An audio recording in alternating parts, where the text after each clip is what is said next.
Are you familiar with FBI Special Agents KYLE SERAPHIN? I'm familiar with the name. Is that yes? I'm familiar with the name. Familiar with the name. Familiar with the name. Let's bring in KYLE SERAPHIN. He's the FBI whistleblower who helped expose government censorship of our First Amendment rights. Now, we only have this memo because a recently suspended FBI agent called KYLE SERAPHIN brought it to the public. We're grateful that he did. Kyle, thank you so much for joining us tonight. He's the host of something that strangely is called the KYLE SERAPHIN Show. KYLE SERAPHIN, I can't thank you enough for speaking out. I knew you guys were out there, and I knew it was just a matter of time, but you got a lot of guts putting your face and your name to this. You're doing a service on behalf of the American people, and from the bottom of my cracked and broken heart sometimes, thank you very much. Take a look behind the curtain with a real whistleblower and American patriot. Prepare to embrace the uncomfortable truth because this program has no time for comforting lies. Here is civil liberties enthusiast, Second Amendment defender, and recovering FBI agent KYLE SERAPHIN. Well, hello, my friends, and welcome to the KYLE SERAPHIN Show. Today is Thursday. It is April the 25th, and we are rolling live on, push the button, there it is, rumble.com/KYLE SERAPHIN. If you guys are there, go ahead and give us a like. Make sure you are following the channel, should you so choose. You can subscribe to the channel only if you are on a web browser or if you are on a PC. And if you want to be alerted, you can do that too. You can be alerted to when we go live, which is the same time every day. It's 0930 Eastern time. That's 8:30 here in Texas, America. Are you guys getting a weird sound? Why are people saying that I'm on helium? I don't feel like I'm on helium.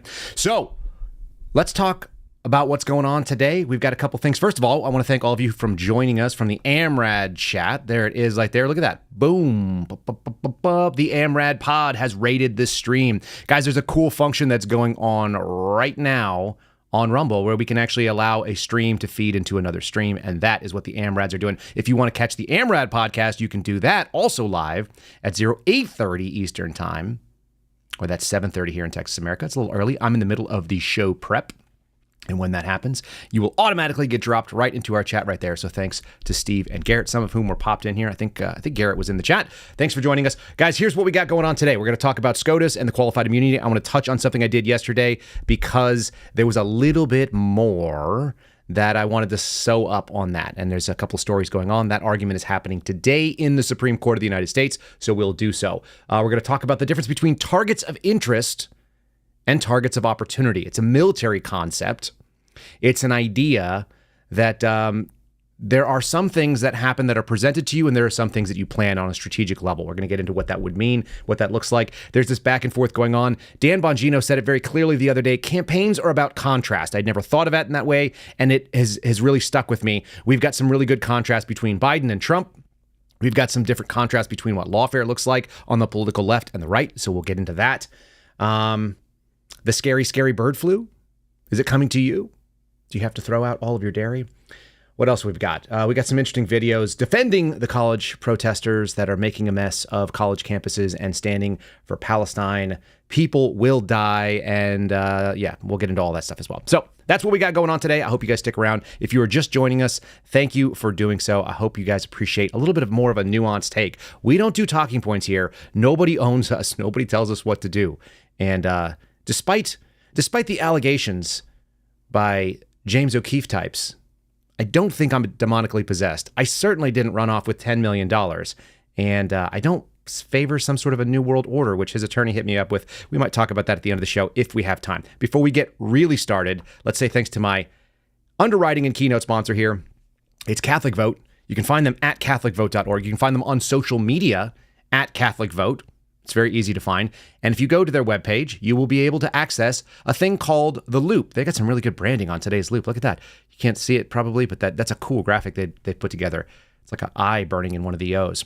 CatholicVote.org is where you can go to sign up for The Loop. You'll get the best 2 to 3 minutes of news that I think you can get in an email format. It's not going to try to sell you anything per se. It's just going to keep you informed. Today's lead story, the FBI director is too busy monitoring Catholics, critics say, to be monitoring protests.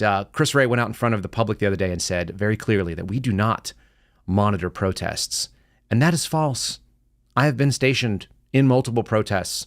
to make sure that people didn't get out of hand and rowdy. If you guys want to read more about that, go to catholicvote.org today, and you can do catholicvote.org/loop, and that will just get you to the web-based version. All right. Let's get started. Let's get started right away. Let's just do that. We're going to get into the Supreme Court thing. I talked yesterday for just a bit about the concept of qualified immunity. That's what is at odds here. That's what the Supreme Court is tackling. This is an article from NBC News. You can usually tell from the color scheme where it comes from. It's written by someone named Lawrence Hurley, who I don't know, and Ryan J. Riley, who I don't know either, but I know of. And Ryan J. Riley is the quintessential beta male-ish, kind of tubby journalist over at NBC that covers quote-unquote justice, whatever that means. He's also the guy that you may have seen a long time ago going viral because he didn't know the difference between rubber bullets and earplugs, the foamies that you might put in if you've been to a gun range. Tells us a little bit about who has and who has not shot a gun in their life. That will actually come up at the end of the show today, so stick around for that. Kind of fun stuff. Ryan Riley's take on this and Lawrence Hurley's take, I'm just going to read some of it, and then I want to reflect a little bit more on what's going on. But you're seeing here sort of this contrast between Donald Trump and Jack Smith, the special prosecutor who's going after him. Tackling an unprecedented and politically fraught issue, the Supreme Court on Thursday considers former President Donald Trump's assertion of total immunity from criminal charges over his attempt to overturn the 2020 election results. Let's just take that sentence as it stands. NBC, and in this case, Ryan Riley, who apparently did a huge chunk in his book about me, which is very funny because we've never spoken. So he's just taken it from my podcast. I don't think he got the information correct. Apparently he alleges some Hatch Act violations, which is kind of funny. In any case, and yes, I did have a picture of Donald Trump in my cubicle after Donald Trump was no longer president, before Donald Trump was running for office, and it was a picture of Donald Trump riding on a tank carrying a golden bazooka. That's not a Hatch Act violation, people. If you guys don't know what the Hatch Act is, it's the law that prohibits people in federal jobs from doing political partisan advertisements or political statements while on the job. I didn't do any of that ever, and never was that alleged by the DOJ either. It's just a smear. It's kind of funny. Okay, so Donald Trump is alleging that he's asserting that he has total immunity from criminal charges over his attempts to overturn the 2020 election results. First of all, NBC is arguing right there. They are opening with the statement that he is in fact trying to overturn, or that he did try to overturn, the 2020 election results. That's a pretty bold claim. That has not been adjudicated, and that will not be something that is being addressed right now. There's actually no ability to prove that. That's what Jack Smith is attempting to prove. So they are already asserting that the case against Trump that the special counsel brought, the conspiracy against rights charge, is in fact already adjudicated. That's false. So NBC, very disingenuous with this kind of coverage. And like I say, the first sentence sets it up. The idea of total immunity, we're talking more about what is called qualified immunity. Yesterday, I gave you the basic understanding of if you are doing your job, in the course of your job, you actually hurt somebody else or some other thing happens, you are covered, you are what is called scoped from prosecution simply because it was in the course of your job. The question that the Supreme Court is handling today, which is very important, the question is, did Donald Trump's actions fall within the scope of his duties as president? Can he question election results? Can he move forward and ask certain questions about election integrity, which is handled on a state-to-state basis? And would that ever be a violation of law? If he is in a political office and he is doing political things, he's in a partisan held office, can they come after him for statements that are not necessarily criminal, but they are trying to allege they are? They're basically trying to frame what he did as outside the scope of the duties. This is what's being adjudicated, okay? And that actually comes up further because Arizona just indicted two former Trump types. You've got Giuliani, you've got Mark Meadows. They are making a play to move the ball. And that's why today's question is, if you have no standards, then nothing is out of bounds for you. If you don't have any rules, any guardrails, any boundaries, then you can do anything you want. This is why the political left operates the way that it does. The problem with the political right, which is actually a good thing, folks, is that standards are supposed to be part of what we are conserving. If you are a conservative and you want to conserve something, it should be standards. That includes standards of dignity. When we're talking about Western society and civilization, the standard of keeping track and protecting innocence and children and women, those are worth doing. If you want to be a conservative, if you want to be on the political right, The standard should be that you have some standards and you hold yourself accountable and you can bring it to other people as well. The left does not have this problem. They are not burdened by standards. And so because they have no guardrails, they also have a really hard time of saying this is okay and this is not okay. That's why they do things that would be referred to as a double standard. The double standard simply means you have no objective thing to compare anything against. And when you do such things, anything goes because there is no truth, which is what we're getting to, truth with a capital T.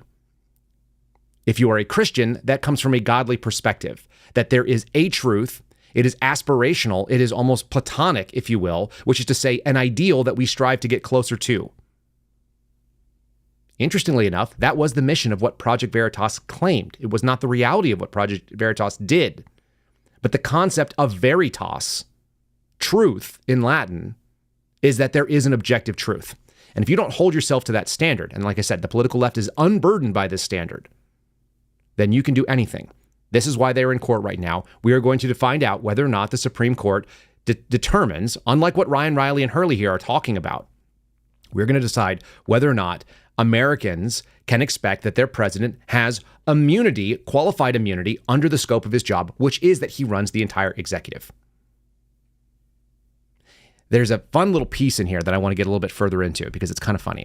It says legal experts are questioning whether Trump's broad argument that the entire election interference indictment should be dismissed based on immunity. The court will rule on whether or not these official acts are protected, which official acts are protected. That's what they're trying to determine, and how quickly it rules will be of equal importance. There's another little piece in here if I can find it. This is the part that the federal appeals court ruled. It would be a striking paradox if the president, who alone is vested with the constitutional duty to take care that the laws be faithfully executed, were the sole officer capable of defying those laws with impunity. I want you to think about what they're saying here in this appeals court ruling. Because the appeals court said that Trump is not immune from prosecution. What's funny is, and you should understand, that under the Department of Justice, there are United States attorneys. The United States attorneys delegate their authorities to assistant United States attorneys. They're federal prosecutors. They're line prosecutors. I have not heard anyone make this argument. Maybe they will make this today in the Supreme Court.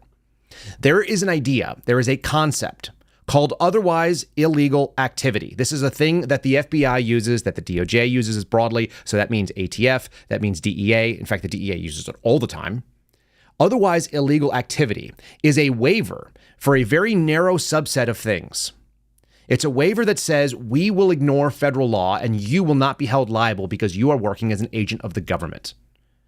I want you to process this. This is actually very important. This occurred to me when they made this argument. I hadn't seen this pulled out of the Federal Appeals Court ruling prior. Otherwise illegal activity means that the government, but specifically the DOJ answers to who? The Attorney General. The Attorney General answers to the President of the United States. That is where the authority is vested. The President, as the executive of the government, hands down authorities in a chain of command. It goes something like this. President of the United States, Attorney General, that's the person who's the cabinet level position in charge of the DOJ, Attorney General to United States Attorney, that's a politically appointed position, to Section Chief, Unit Chief, take your pick, all the way down to line prosecutor, Assistant United States Attorney. That Assistant United States Attorney has the authority to waive federal law, has the authority to do so. The sole officer capable of defying those laws with impunity, the federal government regularly tells people that they can defy federal law with impunity. And it's called otherwise illegal activity. That authority comes all the way from the president. It is delegated down to a line prosecutor, like a GS-13 or a GS-14 federal prosecutor. This should be raised. And people are familiar with it. What is that? What is otherwise illegal activity? Kyle, break it down. Okay, sorry. Sometimes I get ahead of myself. The DEA will regularly tell drug dealers that you can do drugs with your subject that you are investigating. They will let confidential human sources. They will get a piece of paper that says you can engage in selling or buying narcotics. You can sell guns to people who are not authorized to own them that you know are a criminal or they are doing some criminal enterprise or they are in violation of 922, that they are a prohibited person. You can do all kinds of wild stuff. They will let people post child pornography. Somebody accused me of like this half-ass accusation. They're like, how many times have you ever visited the government-sanctioned child pornography websites? There are a lot of things on the dark web that the FBI actually runs. It's out of Lithicum, Maryland. I had a buddy who used to work there as an analyst, and they run stings on predators. That's actually a good thing, I think. It's iffy when it comes to like how our Constitution is supposed to work, but when it comes to like the moral good, are they going after bad guys? Yeah. You can break all kinds of laws as a federal agent. Federal agents' authorities are special agents. That's what I used to be, a special agent of the FBI. Special means a narrow scope. It means that only in certain circumstances do I represent the government's interest. And they are explicitly lined out in the credentials that I've showed you before. The credentials tell you what you can and cannot do. And then there's all kinds of policy that's built up behind it. But you are a limited scope agent of the government. The real agents of the government are cabinet level officials. Yep. Ambassadors. And it turns out the president of the United States is the agent of the government from which all executive authority comes from. Ain't that something? This is going to be a real interesting kind of piece to play with. In the meantime, we've got all kinds of contrasting things that are happening to try to distract us what's really going on here in this country. As I said, the campaign is about contrasts. And the contrast is that one guy is fighting for his freedom and his life. And I don't love Donald Trump. Anybody who watches me knows this, okay? Like, you know, if I wanted to do the real MAGA grift, it would be very easy. I would throw MAGA all over my stuff. You'd see me wearing Trump t-shirts on here instead of Garrett O'Boyle t-shirts. I could do all these kind of things. I don't do that because I don't think Trump is the best person in the world. But I do think between the two, in the binary between Biden and Trump, it's not even close. It's not even nearly close. And the other thing is Americans actually think that too. We're going to show you some videos that kind of prove that. I want to go to a sponsor first, then we're going to come back and we're going to talk about something that's actually quite critical, this college campus thing, what it means, what it doesn't mean, and who's involved in it. Let's talk about civil unrest right now because that's the right place. Prepare or repair is the option that you generally have in life. It doesn't matter whether you're talking about your finances, whether you are talking about how you handle your spirituality, whether you're talking about your fitness, your health. Prepare or repair. If you want to prepare and not get stuck behind the eight ball, 4patriots.com/Kyle is the website that we recommend you go to get yourself squared away with some emergency food. Emergency food is like MREs that don't taste like crap. I don't like MREs that much. You may disagree with me. They are heavy. They are inefficiently packaged. They are not the most efficient way to move calories around in the world. They are good for troops that are in combat, but they taste like crap and they make you have they usually give you constipation. 4 Patriots, real food, freeze dried. You guys can reconstitute them with just water and heat. It's a great option. 4patriots.com/Kyle is how you get there. And you can prep yourself for 72 hours worth of God knows what coming. There are the 72-hour pack is for a family of 4, all the way up to a 1-year pack. That's an option for you as well. Get yourself some calories. I think the 1-year pack has something like 712 different or 7,000 servings. And it's days, you know, it's 365 days for like a family of 4. Check them out. If you guys are in the market to make sure that you are hedging against God knows what, like a protest, you know, like a protest that comes in and blocks you from getting to regular food. There's 2 little stories here. One's from ABC, one's from Fox. So we're going to get both sides of the coin. And we're going to hear from the dear, honest operator, Ilhan Ohar. This is coming from ABC saying that college protests, this is a live update, 93 have been arrested at USC. The protests have broken out in colleges from Harvard to USC. Yeah, they've gone all the way from the East Coast to the West Coast. You don't see a lot of the stuff at like University of Kansas right now, although you might. Like all college campuses are kind of captured territory. The protests have broken out at colleges and universities across the country, mostly on the coast, in connection with the war in Gaza. Isn't it funny that they say the war in Gaza and then they say many pro-Palestinian protesters? Like, is there a Palestine? Can someone just comment me on that? I understand that it was a Roman province. I understand that it was a territory that was called out, but like they're not. Palestinian it's not them. Anyhow, pro-Palestinian protesters are calling for their colleges to divest of funds from Israeli military operations. Do we really think that the colleges are invested in Israeli military operations? This is a distraction because children are dumb and young kids do dumb things all the time.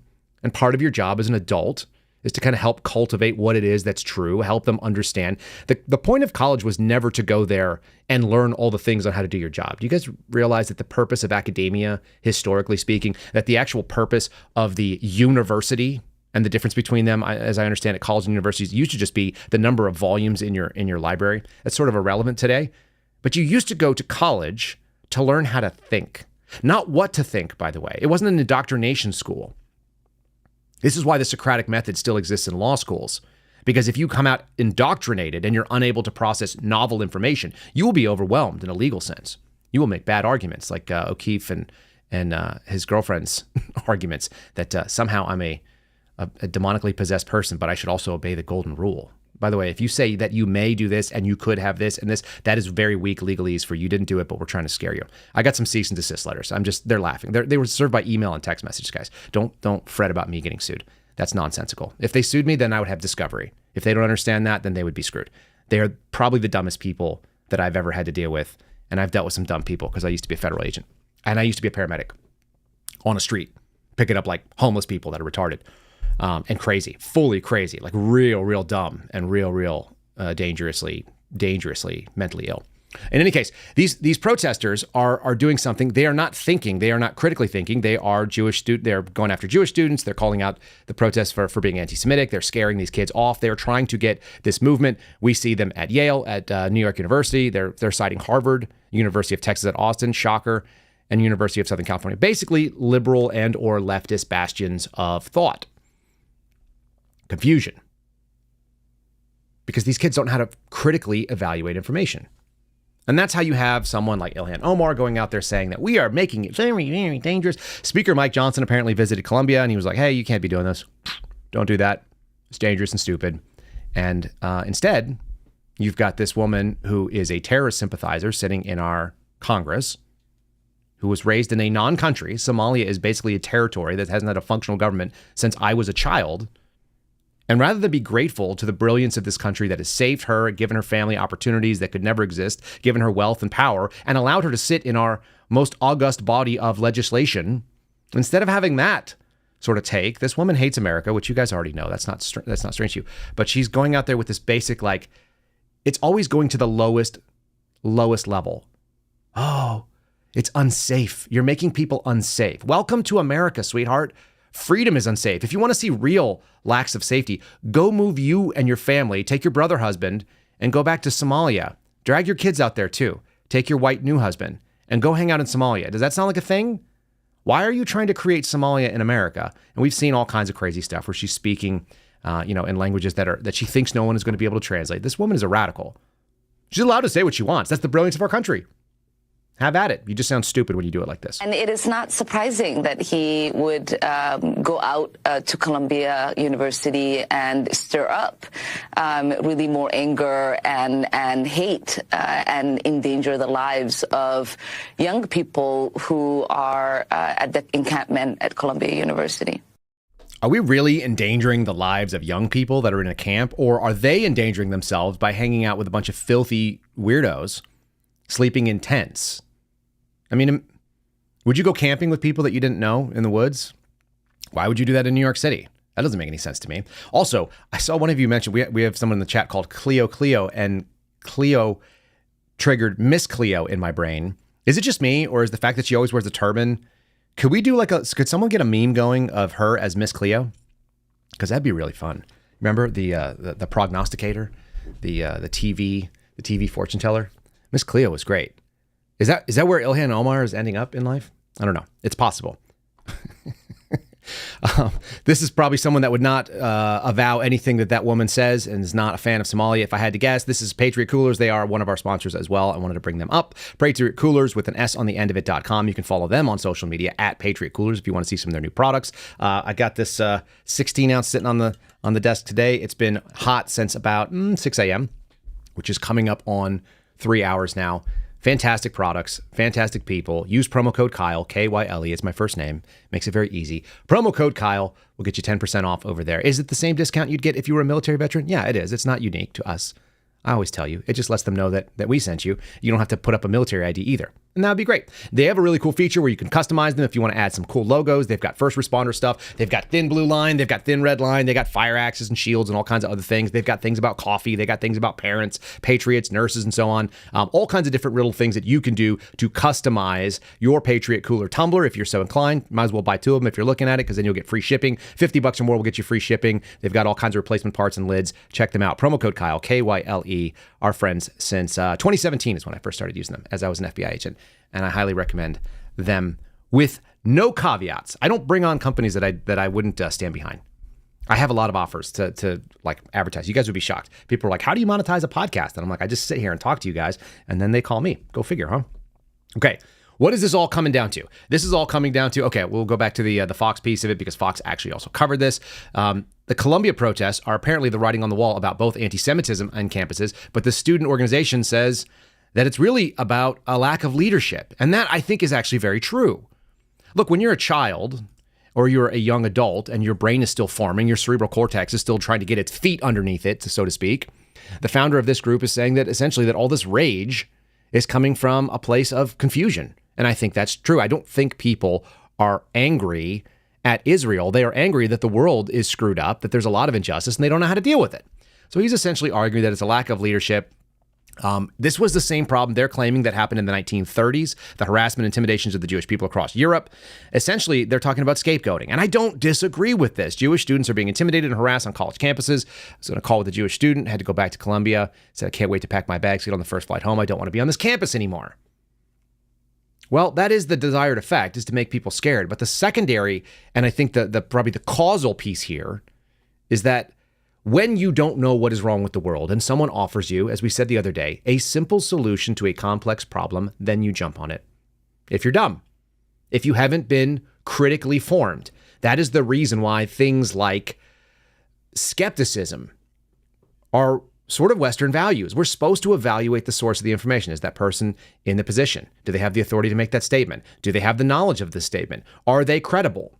We should be doing that for all news sources. You should be doing it when I speak to you about something. You shouldn't just walk out and go, KYLE SERAPHIN said that qualified immunity applies here because the president, does otherwise illegal activities. That's a position that I think is true. But I don't know how it specifically does it. That's what the courts are doing. There's a lot of legal minds that are going to get involved. So just take that as one more piece of information and then stack it against the others that you see in the world. It's a line of thinking. You should have many lines of thinking in your life as you continue on. And this is something that is lacking on our college campuses and universities. If they are saying the simple problem is the Jews, there's a couple of people who have done that historically. It's all bad. It doesn't mean you have to love Jewish people specifically. I don't like any people. Anyone. I like people on a case-by-case basis. So I think that otherwise you're bigoted. If you like people based on who they are, ethnic group-wise, or if you dislike them, then you're a bigot. And I try not to be a bigot. I try to just dislike everybody. That's a default position of pessimism about the human condition. And then I accept people on a case-by-case basis. I will assume that even a priest that I just met, who is wearing all the frocks and garments and has been out there in the world, I don't know him, so I don't think anything positive until proven otherwise.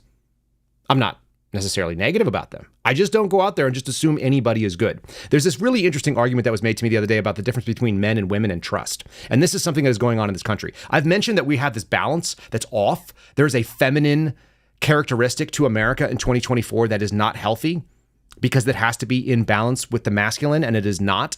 Let me throw this at you. Women accept everybody, and when betrayed, they trust everybody, and when betrayed, this is broadly speaking, ladies, I'm not talking to all of you, obviously. Some of you have experiences that led you away from this. However, the feminine position is to trust everybody, then when betrayed, be hurt, and then not trust those people, kick them out of the circle. Men, generally speaking, distrust all people, at least masculine men do. They distrust all people and they invite people into the circle one at a time. So betraying a man is much more dangerous and violent because you've already been accepted in through some kind of qualities. This is what goes on with Donald Trump. He's got people that he's accepted into the circle that have had to earn the trust. And then when they don't act trustworthy, then he's pissed. I understand that mindset. That is a masculine mindset. I think that's one of the problems that we have in this country right now. So let me bring this thing up here. This is what's going on in Arizona. This is going to bring us to a discussion about the difference between targets of strategy or targets of interest and targets of opportunity, which is the contrast. One of them is a plan. Strategic targets, targets of interest, take planning, they take resources, they take study and evaluation. And that is what we are seeing here, I believe, with people like Giuliani and Mark Meadows being indicted for the 2020 election, quote unquote, subversion case. Really? Are you shitting me? You can't make this up. Coming from CNN Politics Desk, they're talking about a grand jury that has just handed over an indictment against the former president's allies. Of course, it's always Donald Trump that has got to be the lead of that. How about they're just guys that were operating autonomously that happen to know Trump? They are talking about how this is the fake elector slate. There's several individuals that were connected to Trump's campaign that have been indicted. There are a total of 11 of them who acted as pro-Trump electors. They did this in Michigan already, right? We see this going on. These are strategic targets. There was a plan, and they are rolling this thing out. They are tying people up in aggressive litigation, So they can't be useful to Trump in as proxies, or they can't be advisors because they've got their own problems. And they're also incentivized to work against Trump because now they're looking to save their own skin. What you're seeing here in the indictment in Arizona and in the United States, the people elected Joseph Biden as president on November 3rd, 2020. Very few of us believe that. On the right, it seems like at least 50% of Americans 50% of the people on the political right don't think that was a fair election. There's a lot of evidence against it. It wasn't investigated properly by the FBI. I can tell you that was the case. They removed people who might be pro-Trump from the election task force. So all that stuff is garbage to me. Unwilling to accept defeat, defendants and the unindicted co-conspirators, this is where they get towards Trump, right? Scheme to prevent the lawful transfer of power to keep the presidency and to keep unindicted co-conspirator one. That's Donald Trump. In office against the will of the Arizona voters, falsely claiming to be the duly elected and qualified electors, blah, blah, blah. So this is the whole thing. There was a big scheme. This is a political operation. This is a political hit job, and this is being done by people on the political left. It is the Attorney General, Chris Mays, a Democrat, who announced this yesterday evening, focusing on these 11 individuals. Those are targets of strategy. There have been a number of strategic targets. People trying to remove Trump from the ballot, that's a strategic target. People trying to go after electors to try to make being a Republican criminality, that's a target. So doing all these things. And in the meantime, you've got Joe Biden, who just absolutely sucks at doing his job. He's terrible. It doesn't matter who you listen to on the right. Nobody's in agreement that there's anything that's going on very good about this dude. Here you got, who is this? This is CNN again, carrying water. This is a really funny little picture. Look at that. They framed him in a backwards hat. That is actually how Joe Biden wears. Holy crap. That is actually how Joe Biden wears a hard hat. Do you see this? Okay, so behind him is like this this silhouette. Somebody obviously took this picture and framed it properly so that there is a hard-hatted worker, United Auto worker, factory worker guy wearing a hard hat, but it's a silhouette and it's in the backdrop and it's blurred out with the bokeh of having this up-close picture of Joe Biden. The funny thing is that the guy in the background, the silhouette is facing backwards. The bill is at the back of Biden's head. And we have seen Joe Biden actually put hard hats on improperly and pose with them because he's retarded. He's so old, he has no idea what's happening around him anymore. It's really good. This is my new favorite picture. I may actually have to share this on social. Guys, don't cheat me out of this in the live chat. This one's mine. How good. Okay, Biden keeps needling Trump as he walks a tightrope over his rival's trial. No, Joe Biden is the guy who is orchestrating this stuff, or at least the people that are operating on Joe Biden's behalf have. President Joe Biden may not be saying much about his challenger's criminal trial, probably because it's garbage. But as Donald Trump sits down in a Manhattan courtroom, irritated, seemingly tired, and by his own declaration, freezing cold, the president is still finding plenty of things to say about his Bible. I'm sorry, about his rival. He made fun of Trump's Bibles. He's saying things about the stock price of True Social, which is still way, way up from where it started. So Trump made money on all this kind of stuff. End of the day, you've got this dude. He's taking these kind of weak, cheap shots. I want to do a contrast thing here. First, let's start with Donald Trump. This is Fox News talking about Donald Trump and him visiting New York. He's in the middle of a criminal trial, supposedly fighting for his life. This is the kind of the crowds that turn out for Donald Trump. This is the coverage he's getting from Fox. So it's going to be positive, but I'm just going to show you a raw crowd shot afterwards. So let's start with the Fox coverage here. Away here, and he's going to talk here about New York City and quality of life issues they say that everyday Americans are dealing with. The Trump team tells us these union workers who are here to talk to the president are paying the price of failed economic policies currently in the country. So the president wants to talk with these people to gain their support. These are hardworking New Yorkers, okay, union members who have been working on this big construction site here in Midtown Manhattan near Trump Tower. And let's just take a listen to what the crowd's saying. So you can hear those chants, and then Brian and Ainsley, you guys can see the former president walking up and down here and shaking hands. Yeah, what would that chant rather was "We love Trump, we love Trump, we love Trump," right? And then they got this one too. Show me Biden's crowd doing this.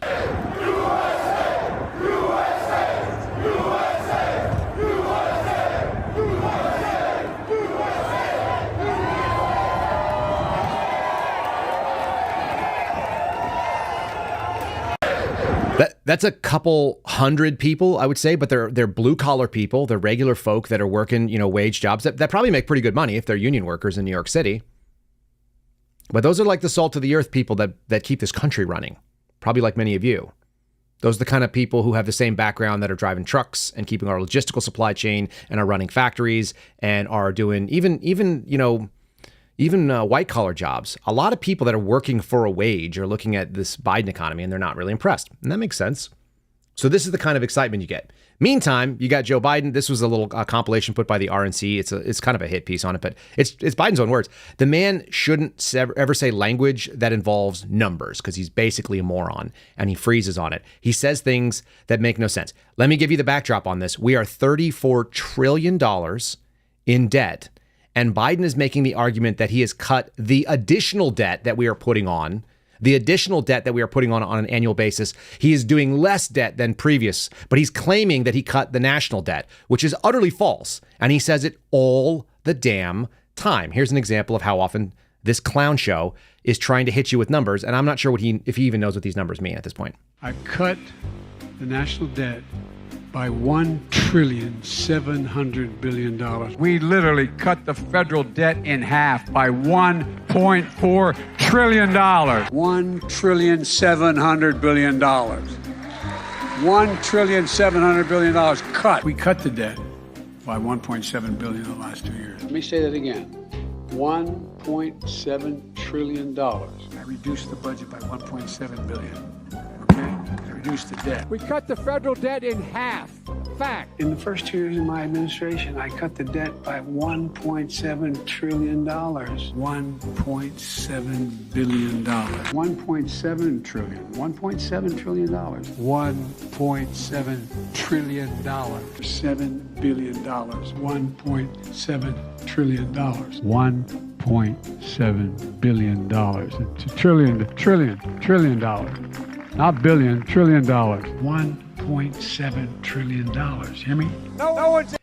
$1 million. I'm also hearing 1.21 gigawatts in my head. If I had a soundboard, that's what I would do. I would have someone cue up Doc Brown. 1.21 gigawatts. I just want like weird numbers shouted by old angry men. And Biden is obviously that. So the debt is almost at $35 trillion. They cut the national debt by half per him. And they cut 1.7 trillion. You don't have to be an expert on math to know that 1.7 is not half of 35-ish. You're not even in the ballpark, bro. You're not even close. But this is what we got. The other thing I like is that Joe Biden is, he's both a bully and a liar. He's been like that for a long time. He's kind of pugilistic. He seems like he was a weak man that like to talk. Sort of dealing with one of them right now. People that use a lot of words but don't really understand how the world works and obviously have never stepped behind anything that got them calluses. Like Joe Biden's been in office since he was 29 years old.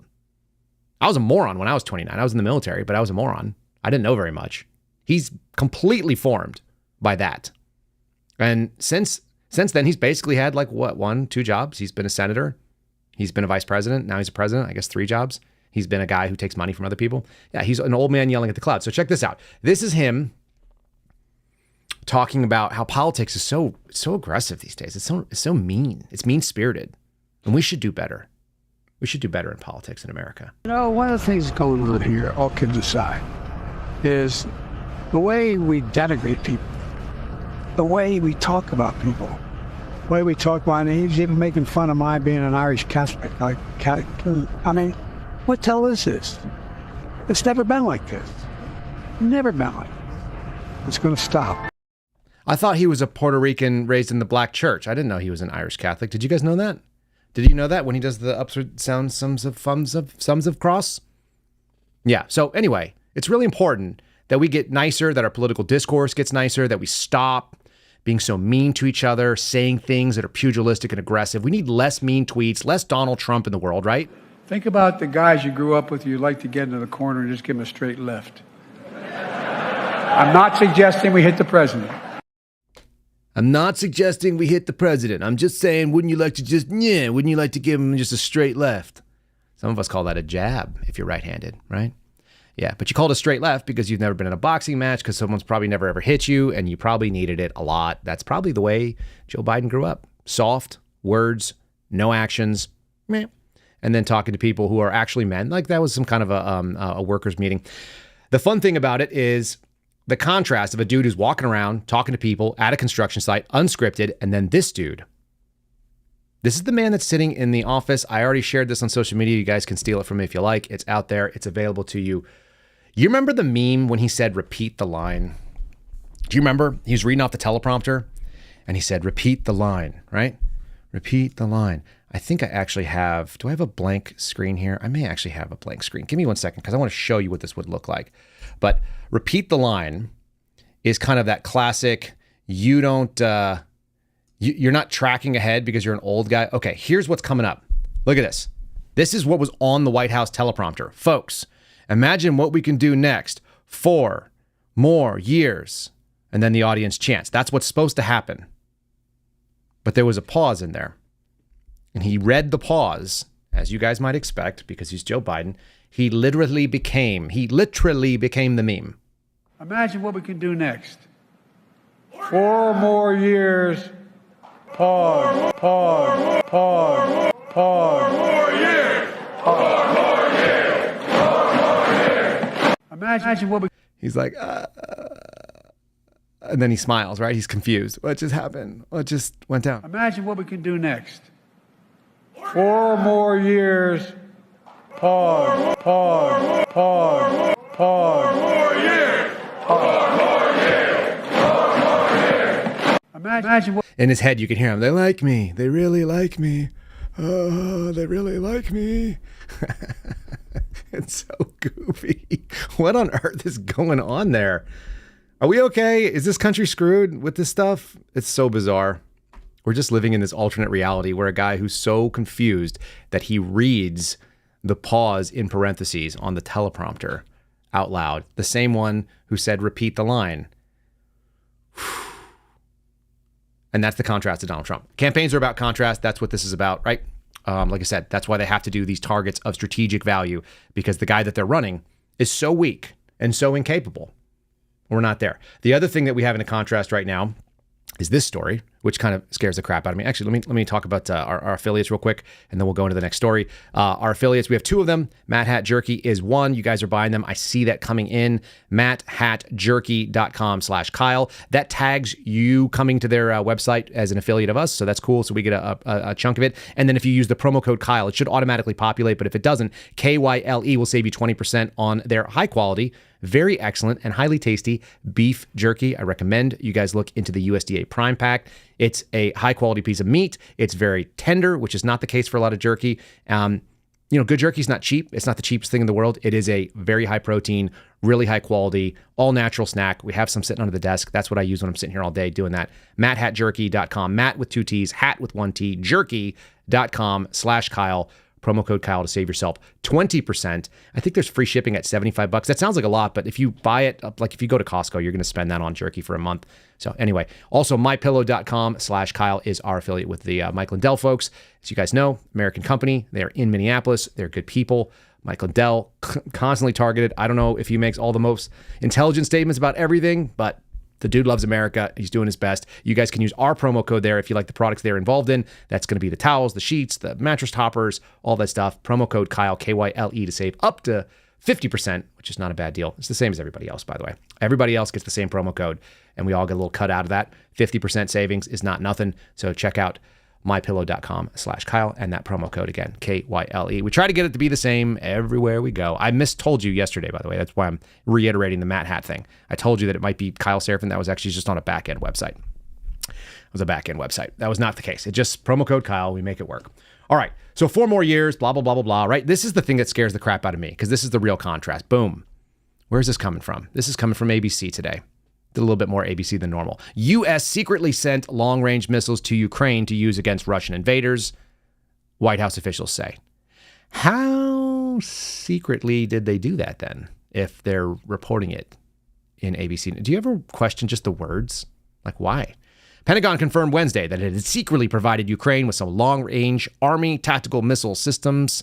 These are called ATAC missile systems that can reach deep into the Russian-occupied territories or even strike more deeply into Russia itself, potentially provoking a response in the Kremlin. Although America intends them only to be used for occupied territory. Well, that's what America said, so that's what America meant. No, it's a provocation to our Cold War enemy, who is no longer in the Cold War with us, but we are trying to spark it up again.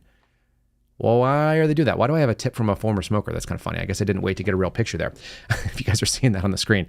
These missiles have a maximum range of 186 miles. Ukraine first used them over the past week. Yeah, we're really provoking these people. We really want something to go on with Russia. That is the contrast of the Donald Trump versus the Joe Biden presidency. It's a stark one for those of us who served in the military and have friends that are still doing it. Like, they're just begging for a war. Donald Trump, no new wars. Joe Biden, get as many as you can. Joe Biden, confused, pause, repeat the line.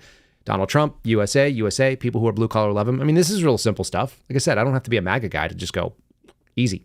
I don't want any of your children to go to war, particularly not with Russia.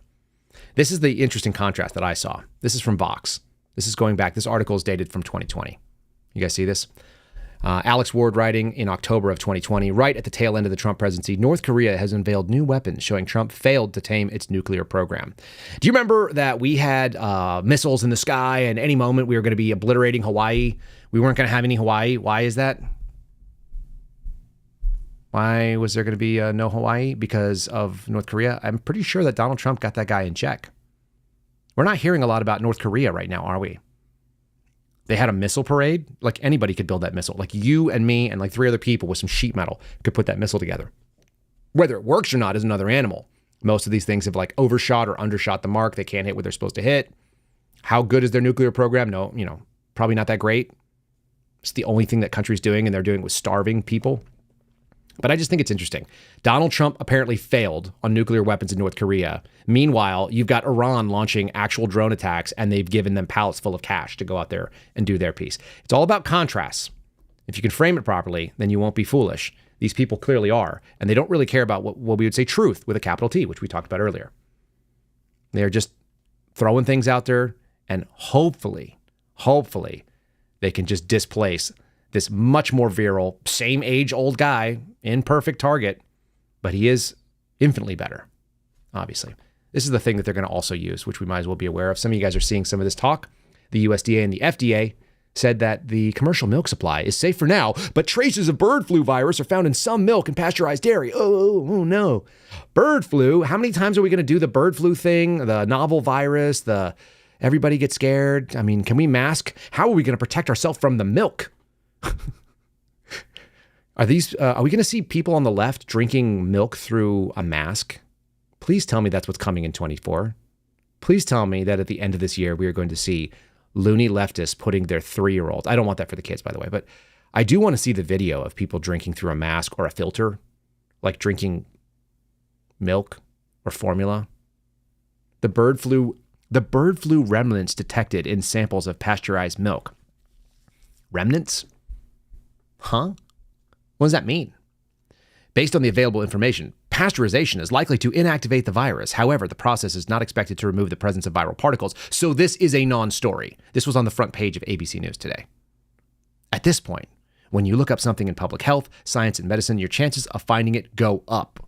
What they're telling you, what this ABC News chief medical correspondent, Jennifer Ashton, is telling you is that if you turn up the detection capabilities, you will probably find things. There are elements of fecal matter probably on your desk. Why? Because everything is imperfect and the world is full of little particles of God knows what all over the place. It's fine. We have a biological machine that God helped create that allows us to be okay in a not perfectly sterilized, clean environment. The people who live in sterilized environments are the worst off.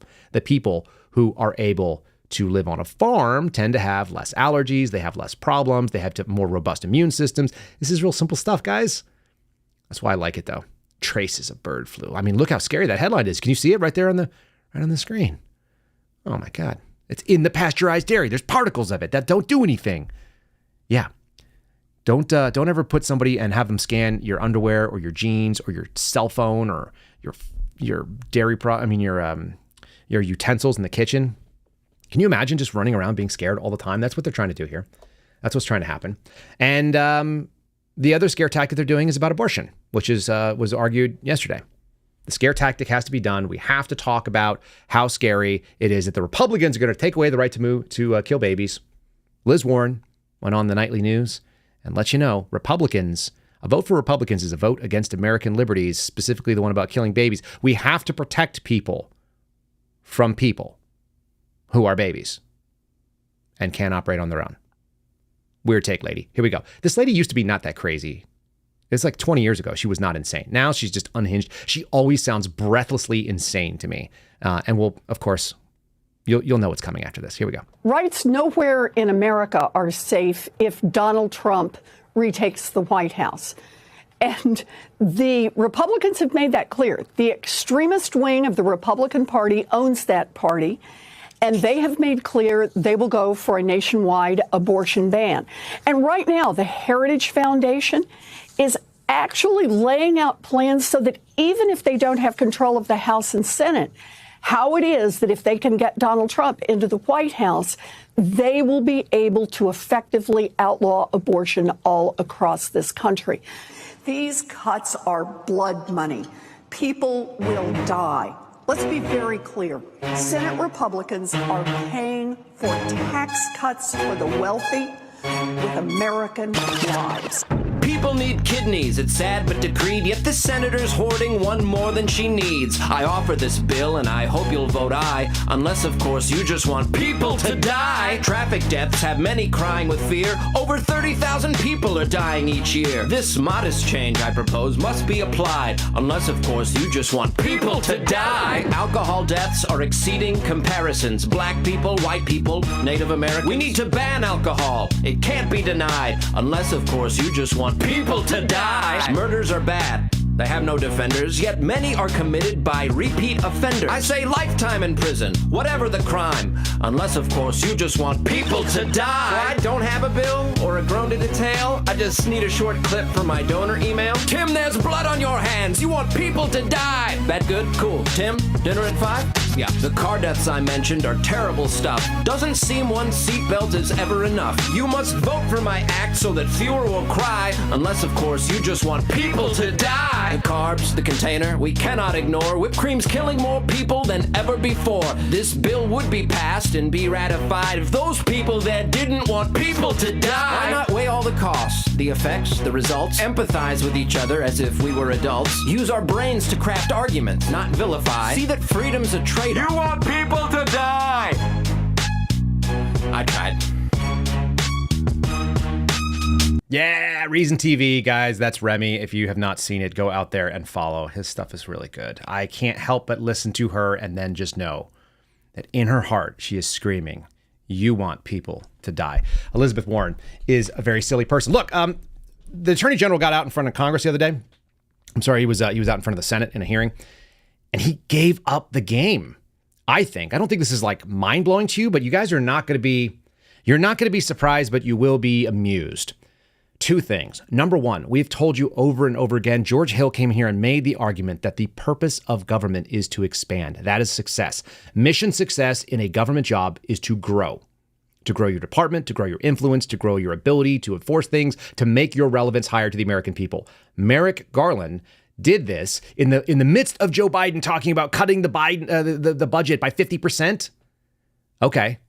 Meanwhile, all the federal spending is trying to increase by, 3, 4, 5%, which are hundreds and hundreds of millions of dollars. Here is Senator Kennedy from Louisiana, just grilling him. And stay tuned for the final piece of this little clip, because nothing funnier than finding out that the guy who runs the DOJ and the FBI and the ATF and the DEA and all of those gun toters doesn't own, what do you think he doesn't own? Nice to see you again. Thank you for being here. Your current budget, by my calculations, is $48.3 billion. Is that right?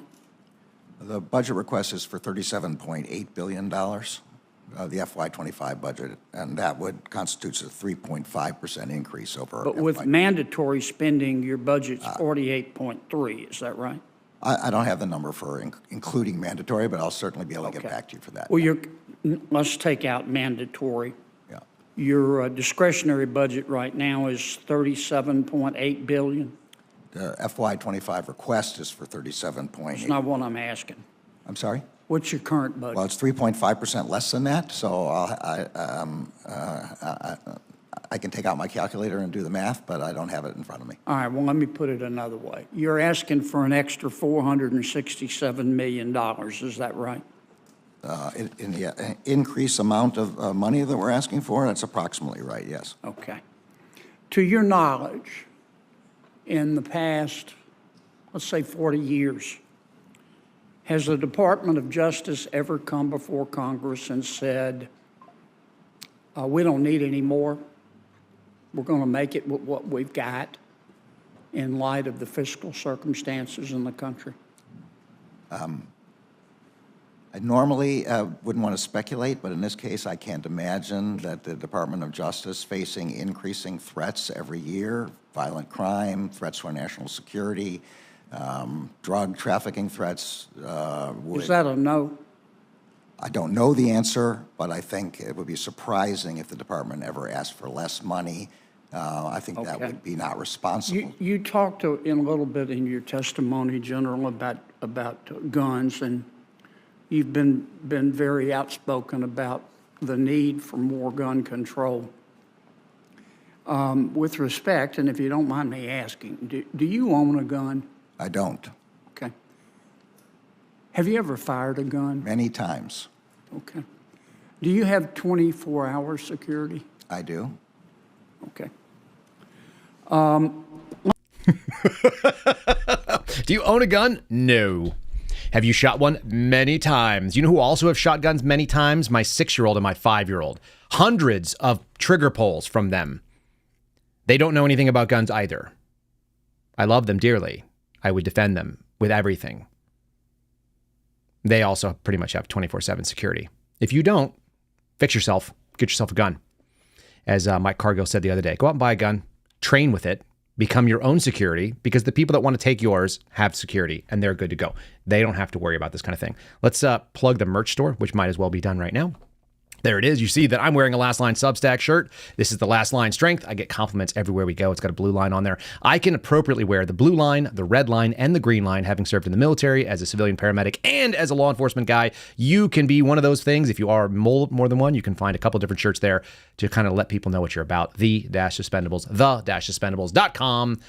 Promo code Kyle, again, will save you 10% there. It supports the O'Boyle family sweatshop as they go into battle against that sniveling idiot who is in charge of the DOJ. The-suspendables.com. Promo code Kyle. We may have something kind of big coming out in O'Boyle's case. I don't want to tip the hand. Just saying. It's going to look really bad. They're not smart. Anyway, support the family, support the Suspendables by wearing the merch. If you guys are so inclined, if you have the budget and you are in the position, check out the-suspendables.com. I know that things are always trying to pitch you for money. These things are quality shirts, quality products. I wear them every day, as you well know. And he's my buddy. He's the American radical. People who just give a hoot about the Constitution. Who knew? So what are we buying today? We're buying food. We're buying tumblers. We're buying T-shirts. And we're buying guns. That's pretty much what I spend all my money on. That's how people don't die, for whatever that's worth. All right, we're going to wrap up with just a little bit of fun. Let's do a fun story. It came out of Daily Wire the other day. I meant to cover it, but I didn't. This is a nice little piece from Luke Rosiak and Christopher Rufo, both pretty excellent. And this is a very funny headline from their investigative piece. DEI official at UCLA School of Medicine massively plagiarized her dissertation on DEI. Yeah. You know the whole joke about being a diversity hire because you're not good enough to be a diversity employee on your merits? Recent headline, UCLA School of Medicine suggests that the institution has completely lost its focus. Instead of brushing up on organic chemistry, the students are subjected to indigenous wimics and two-spirit lessons. Future doctors had to take a class on structural racism and were led in a Free Palestine chant by a Hamas-praising guest speaker. The school made plans to segregate students by race for courses on left-wing ideology, and 2 of its psychiatric residents championed revolutionary suicide. I think that's when you light yourself on fire. I don't encourage that. It is interesting to see from the outside, for whatever that's worth, how the school loses its choice or its charted course. And the argument here is one reason is a commitment to diversity, equity, and inclusion ideology. They have a program that is called Cultural North Star. Do you think any of those people can navigate by stars? It's actually not that easy to nav by star. You need an astrolabe. I don't think they even know what that is over in the med school. In any case, this woman named Natalie J. Perry, who you're seeing on there, official biography says she is doing her best to embed an aspirational cultural North Star value. North Star's value. That's even worse. That's why they said sick multiple times. In our organizational DNA. God, I hate it when people talk about what company's DNA is. They don't have DNA unless they're like a DNA company. or the Chinese government that's trying to make custom viruses. What? All right. The UCLA honored Perry last month for teaching students to do what's right, using her empathy and racial listening. All this stuff is so gross. And they want to thank her for her success as an educator and a leader. According to the Daily Wire and the City Journal investigation, Perry's academic career is based on fraud. Perry has published a single paper, a 2014 PhD dissertation at the University of Virginia, on how colleges should create larger DEI programs.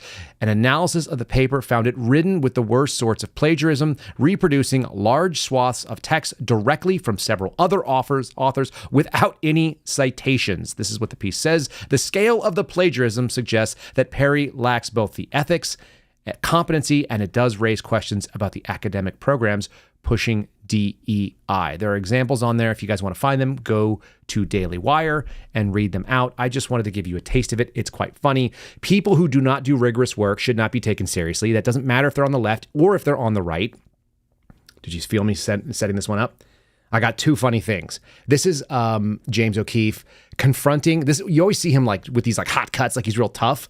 But he's doing an act, and then they try to get the best cut of it. I've got two examples for you. This is him confronting Adam Goldman, who is he is a deep state mouthpiece. Adam Goldman at the New York Times, no friend of mine. We have common cause, though, because both of us have been called a Fed boy that James actually pronounces all the way out because he's never talked to real people. Fed boy is pronounced Fed boy, and it's spelled B-O-I as an insult, like you're some kind of a homosexual.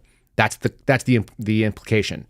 This is James auditioning for his best cut of Fed Boy yelling at Adam Goldman. Like I said, Adam Goldman and I probably wouldn't get along, except we laugh about this. Fed Boy. How long have you been following me? Fed Boy. How long have you been following me?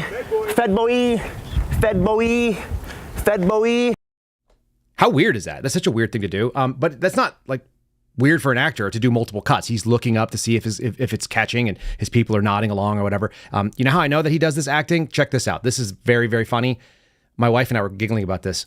This is James doing B-roll for something that he's going to show. He's pretending to be on a phone call and he's directing it. He's not talking on the phone. They can't even get like a real phone conversation. It's supposed to look organic and candid. It's so weird. You guys just said that in the chat. It's really, really weird for people to think that this guy is serious. I don't think he's serious. Somebody said, get him in a cage match. Like, yeah, I'm down for that. Like, but I don't want to break ribs unless he signs a waiver. I will step into a ring. My amateur boxing record, by the way, is 0-0. I have 0 wins, 0 losses, 0 ties in my amateur boxing record. I will step into the ring with a guy who has 50 pounds on me and 6 inches any day. And I'm like a dad bod who's 43 years old with 4 kids. And I don't have enough time to do the gym that I want to do. I will 100% get in that ring. If you guys want to raise some money for a charity, let me know. And if James wants to be part of that, that'd be fun. That's not where we're going with this, by the way. This is going to get way, way darker in a bad, bad way for a man who's not smart. We're going to talk about that right here. But first, I want to play this. And go.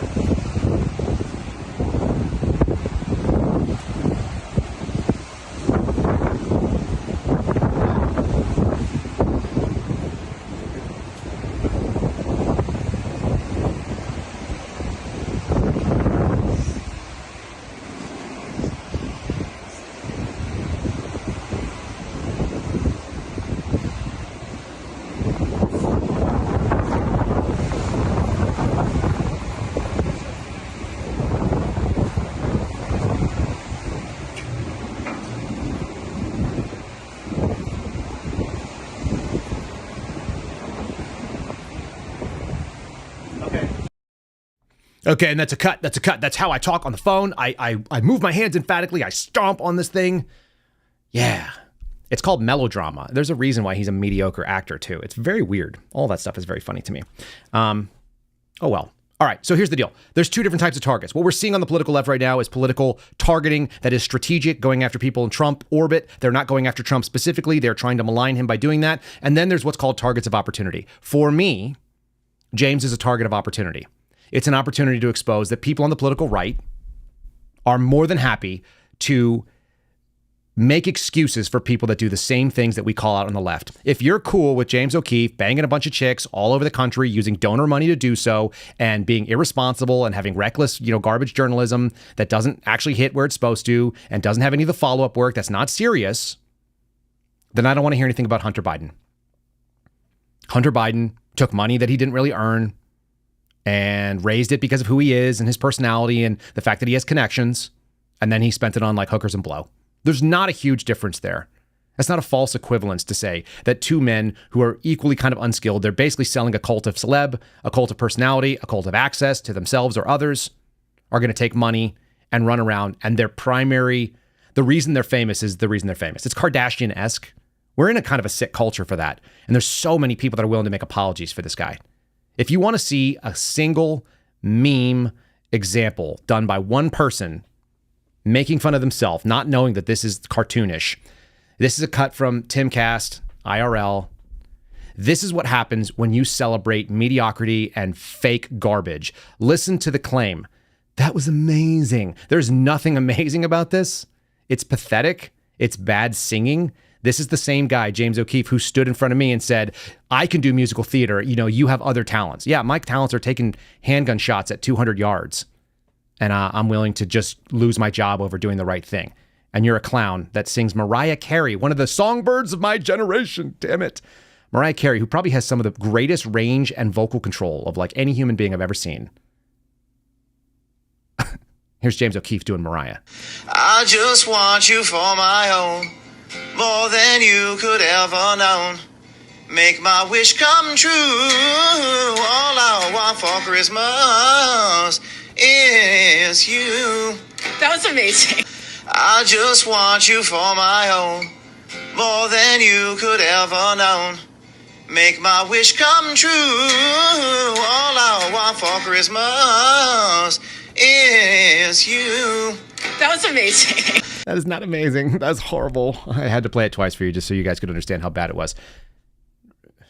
Just, you know, this is what we're dealing with. Not a serious person. It's not where I put my focus, per se, except when something bad is happening on the background of it. And you guys will get there.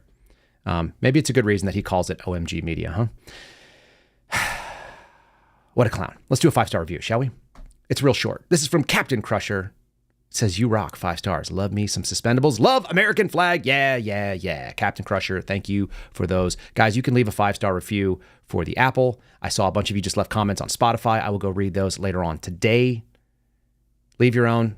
Links in the description. If you're listening on Spotify, it should prompt you with a questions, comments, sarcastic remarks. Do not forget the sarcastic remarks. I am very appreciative and loving of a sarcastic remark, and that don't discount that just because it's written third.